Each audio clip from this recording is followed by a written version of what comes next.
จักจักมาเด้อมาเด้อไวเขาก็มาแต่ตลาดพี่น้องสวัสดีตอนเช้าเด้อจ้าจักกี่เขาก็มาแต่ตลาดมาเด้อมาถารัดปานีเด้อมื้อนี้เด้อบอกเลยที่หลังไปเทมละนะบนนกไปแล้วนกกระป่าไปแล้วก็มาแต่ตลาดไว้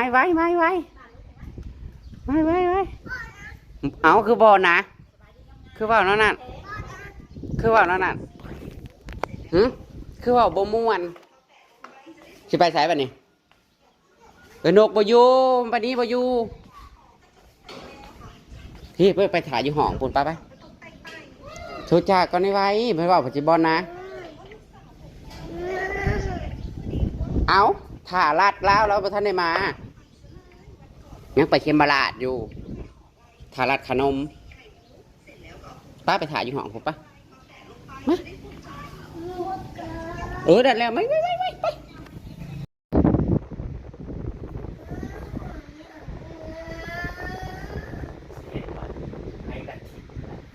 ใช้หัวสิถ่าลัดปนี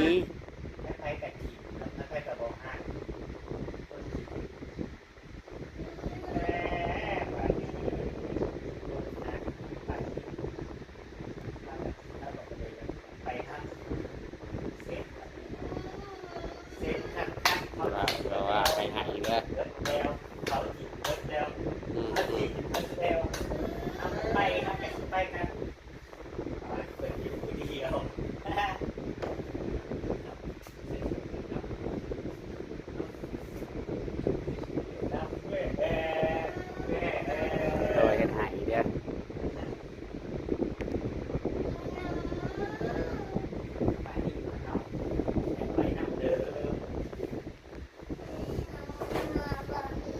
วันนี้ยังกำลังสิมาวันนี้กำลังขี่เรือกลับมาว่าวหูเรือพอรัดไปตลาดเงาไงแล้วไปถ่ายปนี้จังหน่อยจังมามาจะใส่อยากไปนำอยู่ใช่ไรหยางบะมี่นะโอ้ยอย่าไปรัดเลยหยาง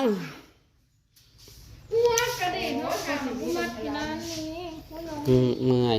กูก็ก้มเอานี่พอต่ำเรียบเจ็บกระโปงตามันชัวนี่ที่ก้มเอานี่พอไปต่ำกับเรียมอันนี้ได้ปลาทูทำมีขนมได้อะไรเอามาโซนนะเซ่เสื้อผ้านำเด้อบ้านเดลัยละป้านำเด้อเนาะหมดนู้นอะไรน้องไปหาเอาเครื่องมาขายล้อมเบอร์มีแนวเห็ดนี่เราเห็ดดูขายเอามาเก๊เปิดเนี่ยหม้อน้ำใจเนี่ยเขาไปได้เอาค่าอยู่ปะมันจันเลยนะถูกนี้ก็สื่อสินลายเสื้ออะไรจะห้ามพูดให้แยกราคาจะถึงผลกันโอ้ยมาเด้อพี่น้องมาซื้อเสื้อซอยพระชิอุดนนบ่จ๊อกกี้คนหน้าข่าวไหนนะนั่นมันยังเกลือเพื่อนครับอันนี้อะไรเครื่องในอันนั้นเครื่องในก็มีเครื่องในนะให้โทรหาผู้นั้นโทรหาผู้ดีว่ากันยังกึ่งตึงว่ากันยังกึ่งตึงเสื้อผู้เฒ่าเนี่ยมาขายนะ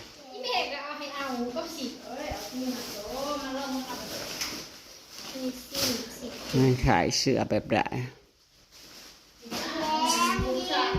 เสื้อยอคุยเสื้อยอคุยไปมึงชอบไม่ลูกไปฮาร์ดขี่รถเลาะจัก เหือยังมาตัวใหญ่ตายแท้ โบใส่ไหมใส่ได้ทุกขนาด ผูกแล้วมันใส่ง่าย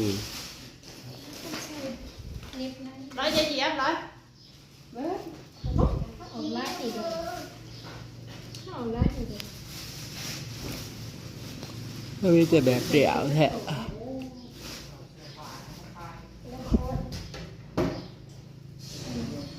ผูกนี่ตะตุ่ใหญ่ๆเสือมขายนะก็ได้ หนูไม่ได้คนไข่เป็นบอลเอาเสือ มันนี่จะใส่นี่อันนี้เอ็มซีเสียงานการ เด้มีอัน อันนี้ปลาทูปลามีลูกแม่ ตัวปลาไหม เตรียมเสือ ใคร มาลัดกล้องต้อนนะแต่จะปะทูนะ ขายขนมบ่ ขนมลูกไม่มีขนมเลยอันนี้ส่งไม่ยิ่งคือการใส่อะไร เออ เป็นไม่ต้องเลยดีแล้วใส่ได้ใส่ได้นะคะนี่เป็นข้าว แล้วผมมีเห็ดเนี่ยมาเห็ดนี้ สงกรานต์เนาะ สุดคือสุดอำมาลาแท้ ทูอินวันมันได้2 ชิ้น สุดคือสุดอำมาลาแท้ เขาก็จะได้มีตัวเนื้อ ผมมีส่งมาจ้ะ ตัวเนื้อ จับ มีสาบได้ทูอินวันนะคะ ก็เรียกว่ามีส่งน้ำบ่มี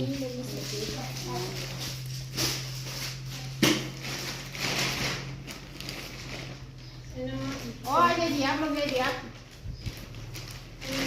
ส่งใส่ชิว ขายาวอ่ะนี่ใส่สบาย ได้สบายกางเกงช่างขาโคตรดีน้าด้วย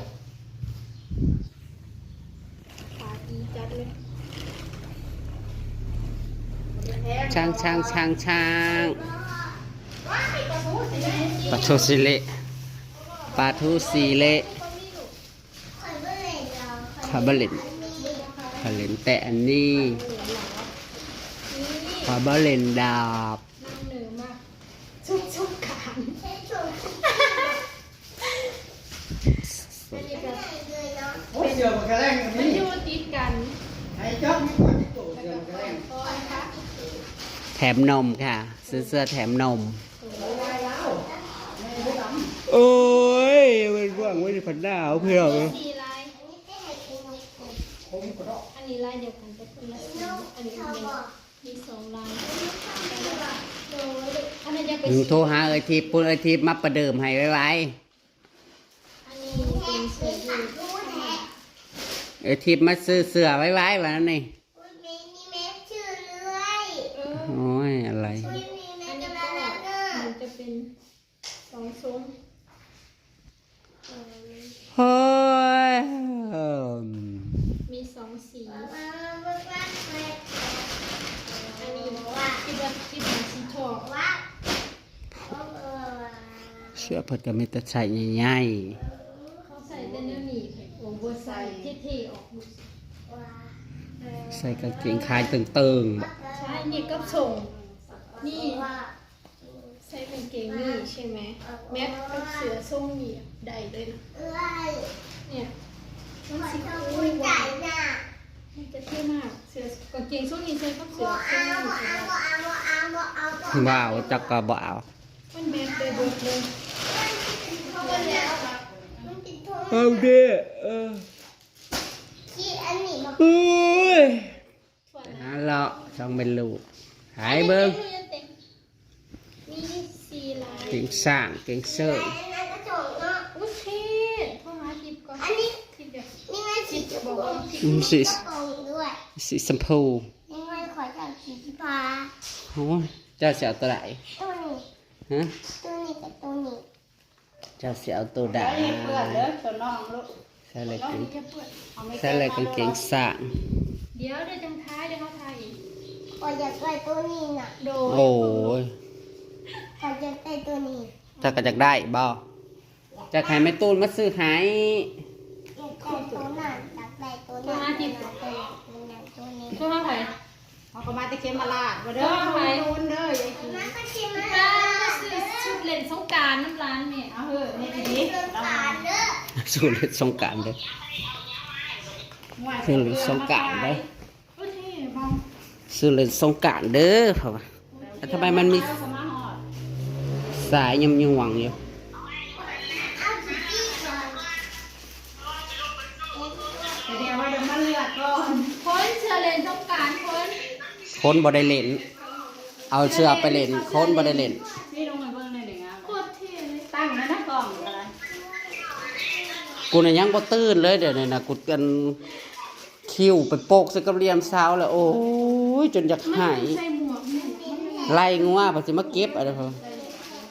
เรียกว่าสิเบล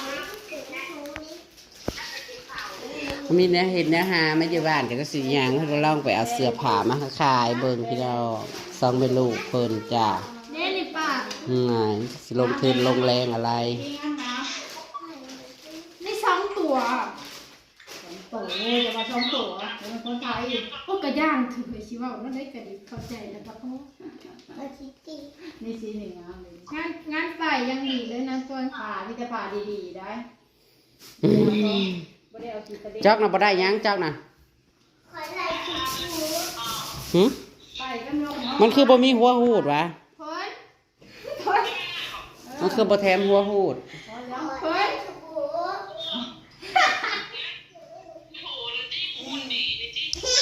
โอ้ถามคุณพี่จัดได้สิได้ใส่น้อยได้เดียวลูกนั่งสิ โอ้ยเมื่อยห้าว เอาใส่ยิปปี้ อัน ก่อน นี้เสือ ลงมาเล่นแน่เลยนี่เสื้อยืดกับนี่จะสูงมา ซื้อไปฝากผัว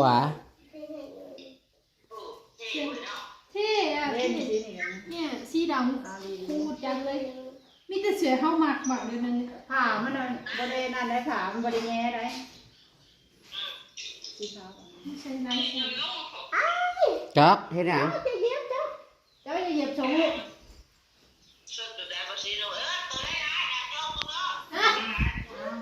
ใครสบาย อาจะลองให้เบิ่ง อย่าเหยียบลูก มันผ่านนะเลยนะประเด็น มัน นะ คือบ่มีกระเป๋า ที่เป็นสีขาวมันกับโบได้บา ขออยากได้สีขาว ก็ดูชื่อๆก็อีลูก ขออยากได้สีขาว นี่ อันนี้ก็มีนะ อันนี้ก็มีนะ อันนี้ก็มีนะนะลูกนี่ ไหน เห็ ข น อง ไหม จับเนี่ยสิคือบ่มีหยังคือบ่ร้องร้องใช่ไหม งามบ่ บัดผมเขาเลยสิ เอาเห็นสีเดียวกันบอก ทีเดียว ลายแมงมุม โอ้ยยายน้องลูกยายน้อง ลายแมงมุมคือกัน ตัวนี้ก็สีขาว อย่าเต็งลูกอย่าเต็ง แมงมุมขยับหัวแข็งโอ้ยเป็นบ้าหาวเฮ้ยเด้อพี่น้องเอ้ย ได้เลยนะ อากาศ ใช่แบบ อากาศครึมๆพันมีแต่ง่วงเหงาหาวนอน นี้ เอา นะ กินเผาจะลงมา เดี๋ยวสิเน็ตเสือผ่าน นี่ไงเม็ดอยู่นี่นี่เม็ดนี่ งามแม่เด่นในน้องใส่ พูดจัดเลย นี่ไงเม็ดอยู่นี่ไง ใหญ่ พิสเตอร์เองเลยโลด เป็นน้ำแบบไหนเห็นไหม ขายปิด มันใช้ได้ อย่างนี้เลย อย่างนี้บอก อย่างนี้บ่แคปเจอกันแคปเจ๊ก ผู้ทั้งหมาโอ้ยยอมทั้งกัน หัวทางหน้าเขาย้อนกึ่งจึงอยู่ โอ้ยยายดีอ่ะ อู้ผู้สิมาขายซอยน่ะก็ได้ผู้สิมาขายซอยน่ะก็ได้ ยายเหยียบด้วยลูกยายเหยียบด้วยมันสีน้อยคล้ายบอก เดี๋ยวขอ เดี๋ยว จะ เรา มา เสื้อนี้ เสื้อนี้แม่กางเกงดำเมื่อกี้ เก๋ ได้ งหลัง นี่กางเกงดำนี่ เก๋ง ปวดทีเลยนะ ขอไปเที่ยวก่อน ขับไปเที่ยวกันไปขับไปเที่ยวกัน ยายเหยียบด้วยลูกเด้อ มาเป็นพรีเซนเตอร์ ตอนนี้ ไม่ต้องเอาผ้าไปตาก ปล่อยคอ จะเคสหยังเดี๋ยวนี้ ป นะ ระสบการณ์ก็ใช้ได้ผู้ชาย ขอบแบบไม่กล้าเอา ใช่ เลย ได้แต่มันต้องเปลี่ยนไปแต่มันต้องถอดจริงๆไปไหม เก่าก่อน มันจังสีเบิ้งออกได้ไปถอด ไปเที่ยวก่อน ไปเที่ยวก่อน โป่งไข่แข็ง นี้ก็ใช้ได้ มันทำไมนี่สักก่อนนะนี่คิดมันคือโทรบ่ได้ มันตื่นหรือยัง เอากระโปรงปั้น นี่ว่าผ่ามันนี่ ยังไม่รู้ราคานะคะ ยังคือราคาโบ โอ้ยบ่ได้แพงดอก เพิ่นไปเอาเครื่องอยู่เคมราชมาราคายพี่น้องเลย 200 พูดเท่เลย เดี๋ยวบอกใช้ นี่ ย้าย ของ กับ หมู เสื เด้ อง เสือจืดที่ อุ้ย จืด ขออยากได้หมูเด้ง โอ้ยจากได้หมูเร่งโทรบอกแม่ตูนได้ไหม อีหยังเลยใจชี้ดิ คนอยู่อีกว่า โอ้ยลงมาเลือกเอาโลดชิปโตก็เอาโลด เอามาเลือกมันจะกินเอากดเวลา มีหัวเลี้ยง รถไหม หัวเลี้ยง โอ้ยอยากได้หมูเร่งเลย จ้ามาเลย น้ำที่ถู ไปยายเพชรลูกเพชร ไปหาเราขายเบิ่งขายลิบขายหลีขายให้ยายคีน่ะ ขายให้ยายคีเด้อยายคีลงมาอุดหนุนบ๊ายบาย ลงแบบเบื่อลงเบิ่งดูได้ เดี๋ยวบ่ได้ไปใส่คือเก่าพี่น้องเอ้ย ดูสิพี่มากเลย เอาจีน่าถ่ายายนี่จน มีแต่อยากไปน้ำปลามีอยากไปเขมราชน้ำปลามีซะ อันนี้กับแพง ลอง ถึงมา ลองไปขายเบิงลงทุนบไดหลายไปได้แต่ว่าลองไปหาขายเบิงขายดิบขายดี ธุรกิจใหม่จ้า ยายนี่กับลูก ตะกี้ใครเอาสินมาขายเพชรไปแล้ว นะตามคลิปหนาจากได้กระฝากเป็นกำลังใจให้เด้อจ้าพี่น้อง ใจเย็นนี้กับลูกในเด้อจ้า สวัสดีตามคลิปหนาก็แล้วกัน